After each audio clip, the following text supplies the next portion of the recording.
Hi, my name's Phil. I like talking about politics, and in this video, I'd like to discuss some of the political debates, if you can call them that, raging today as it's Jubilee Day here. And the last one we're going to get for a very, very long time for those who are rolling their eyes at it. So, really, no idea why people are making such a fuss, but there you are. But first, if you'd like to be notified of daily news and politics, please subscribe to the channel and click the bell notification icon. First thing, just a reminder, I'll do this for the next couple of days. I'll be on Max Robespierre's channel on Sunday morning. But anyway, yes, Jubilee. I wasn't actually going to do a video on this because really, on the face of it, it's a discussion on Jubilee is more social than political commentary. I have dabbled a little in the past on social commentary, and it was always way more trouble than it was worth. So to demonstrate that I never actually learn lessons, I'm going to do it again. Though I do want to focus mostly on political issues if I can, but I don't want to go on too much either. But to be clear from the start, some people will know, although I haven't done a video on this for a long time, I'm in favour of constitutional monarchy. It's got a number of practical benefits, which I will go over. I'm not as passionate about it as with some issues. Like if we had a referendum and on the basis of that referendum we became a republic, I wouldn't be too sad. Wouldn't wring my hands and mourn the loss of the country that I knew, as was the case as we left the EU. That was much more serious. But that's because with even constitutional monarchy, there are downsides to our system, which I'm conscious of and will also cover. But the social bits first. So it'll be no surprise, it's certainly no surprise to me, that many of the people who share my core political beliefs are Republicans. Not in the gun-toting, dinosaur-denying Jesus and babies USA meaning rather, but just in terms of the literal meaning of the term. I'm not, but I get that a lot of people are. And those people, of course, are not going to be interested in the Jubilee at all. It's just a pain in the ass. And being honest, I'm not in favour of it either. I'm actually not really in favour of any large-scale national celebration like that. If people want to do it, fine. I'm in favour of the system. I'm not particularly bothered about marking events like this. That being said, I am also aware that millions of people are. And just because I'm not bothered doesn't mean that I want to piss on the bonfire of those who are. So do you know what? I just don't say anything. I've seen a massive number of comments from people making a very loud and in some cases even obnoxious point of not celebrating the Jubilee. Oh, I'm not celebrating. Who's with me? It's like, why? You could spend your whole day saying what you're not celebrating. Some say they're opposed because of the money being spent when people are going hungry. And okay, that would be a reason to oppose it if you were trying to claim that people going hungry is because we're having a Jubilee. People are going hungry. It's got nothing to do with this. In fact, in terms of the public money spent on the Jubilee, there's more public money spent on policing football matches than we're spending on this. Even if you take all the Jubilees together. Especially if you take all the Jubilees together. Because policing of football takes place every week. Should we ban live football matches? Or at least insist that those who attend them pay a hefty charge to cover the cost of the policing so that people who don't attend them don't have to? No, nobody argues for that. Even though it's a small minority of people who go to football matches, it's part of our culture. And being part of a society means give and take. In fact, the number who attend football matches is way lower than the people who are celebrating the Jubilee. I have to say I find it curious that so many people are raging against it. And it's not even like it's in your face. What do people imagine is happening? And it also costs more money for both policing and healthcare to deal with drunkenness in this country. Do we ration alcohol and make sure bars and pubs enforce it? You're only allowed 1 pint? No, because it's part of our culture. Not supposed to be part of our culture to give the doctors and nurses in A&E a hard time when they inevitably end up there of a Saturday night, mind you, but there we are. And as I say, how disruptive is the Jubilee really for people who don't care for it? I don't care for it.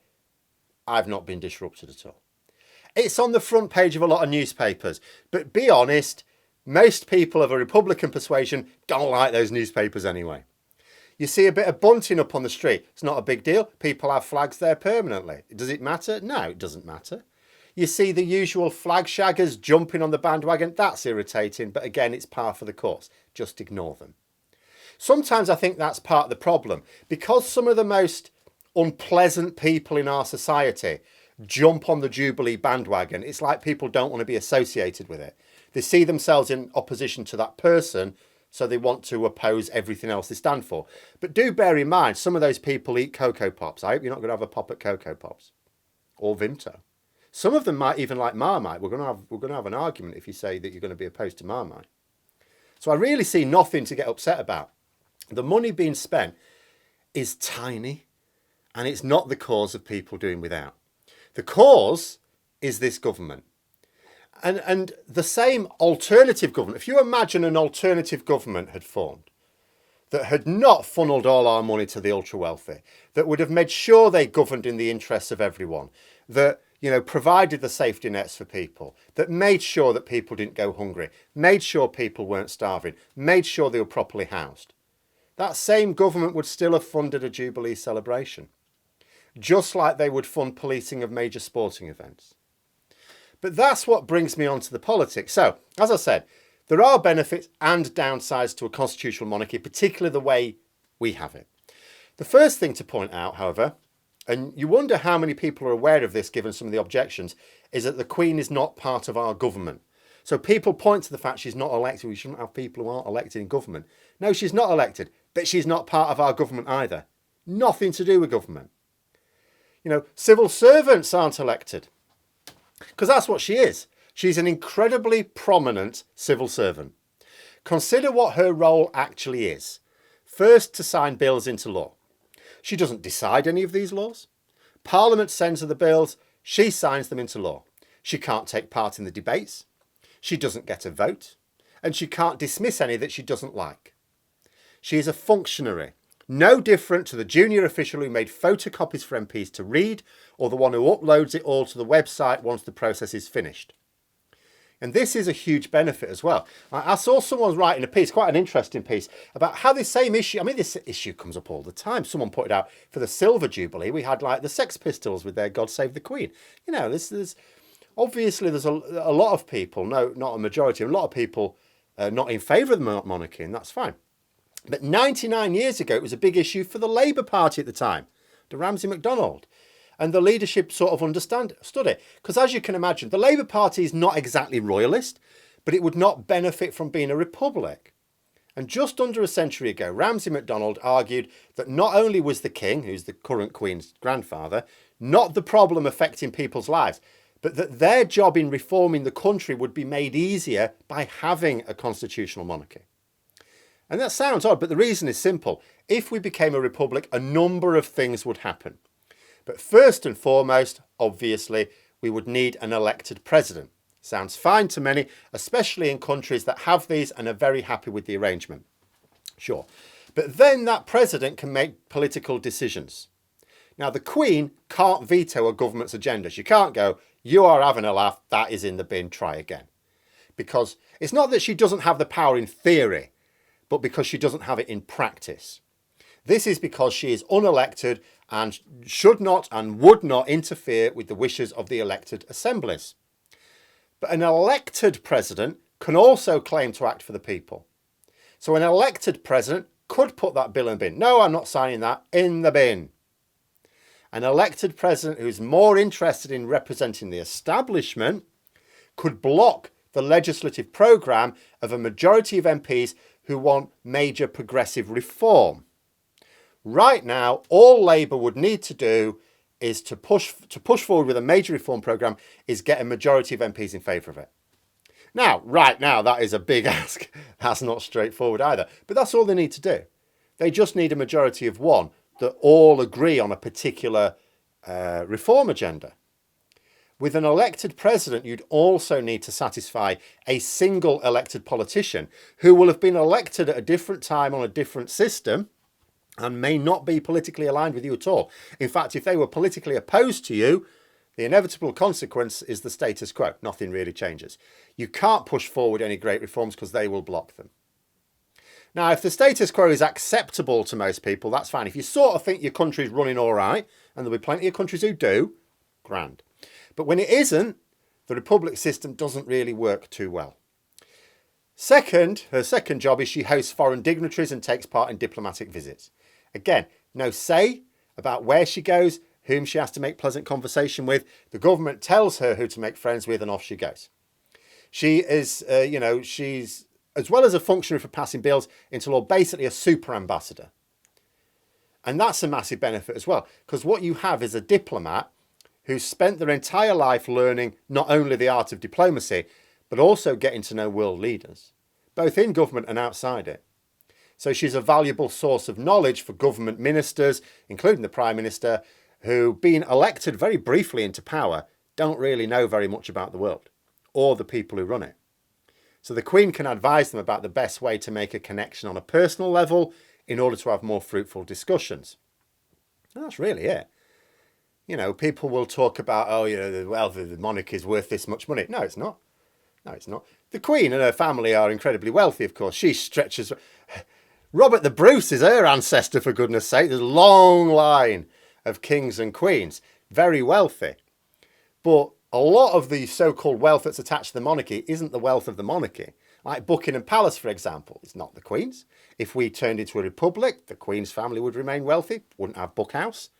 That would be... It's like the Élysée Palace in France. It's a palace, but they're a republic now. So that's at the disposal of the president. It'd be the same thing here. And people ask, for example, why the Queen doesn't do this or that to stop the rise of fascism. And it's because she can't. I find it odd, actually, that quite a lot of people who are Republicans keep saying, why doesn't the Queen do more? It's like, you're asking an unelected monarch to interfere with a democratically elected assembly. Granted, not a brilliantly democratically elected assembly, but it is still. And it's because she can't and she mustn't. There are 3 branches to government. In any democracy, doesn't matter what the democracy is, they're all different flavours, but they have 3 branches. You have your executive, you have your legislature, and you have your judiciary. 3 branches. The Queen isn't any of them. She's not any of them. She's not the part of government. But there are downsides as well. And this is why I wouldn't argue too strongly to retain the system. I'd vote in favour of the system, but I wouldn't argue strenuously. And that's because the main problem I see is one of deference. It's caused because people don't understand our constitutional monarchy. So you'll hear phrases in the likes of the Daily Mail going, she's reigning over us. No, she's not. The Queen doesn't reign over us. She doesn't decide us, anything that we do. She sets no laws. That's the government. Boris Johnson reigns over us. But the fact that this fantasy is pushed, that the Queen is like this kindly version of her ancestors, can have the effect of embedding this idea of a ruling class. It gets us used to the idea that there are people who are born to rule. And this entire concept is quite bad for society. And the situation, of course, got badly out of hand with the current Eton mess we find ourselves in. We have a Prime Minister who not only thinks he was born to rule, but can barely even bother to pretend otherwise. It's not even like he wants to be a benevolent ruler. Like, he sits back as people starve and freeze and he just blames it on others rather than fixes the issue. And I've said on more than one occasion, if we had a more rebellious spirit like the French, the government wouldn't be able to get away with half the shit they pull. But people will say, France, you see, Phil, is a republic. Yes. And there are countries that aren't messed up in the head that also have constitutional monarchies without this ruling class obsession as well. So for me, ideally, as with any system, you'd look to distill out the benefits and filter out the downsides. But it may well be that in our system, that's not possible culturally.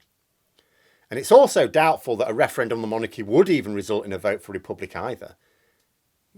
People behave... I think people take the view that they believe in republic, which is fine. There's certainly arguments for it. There's strong arguments for it.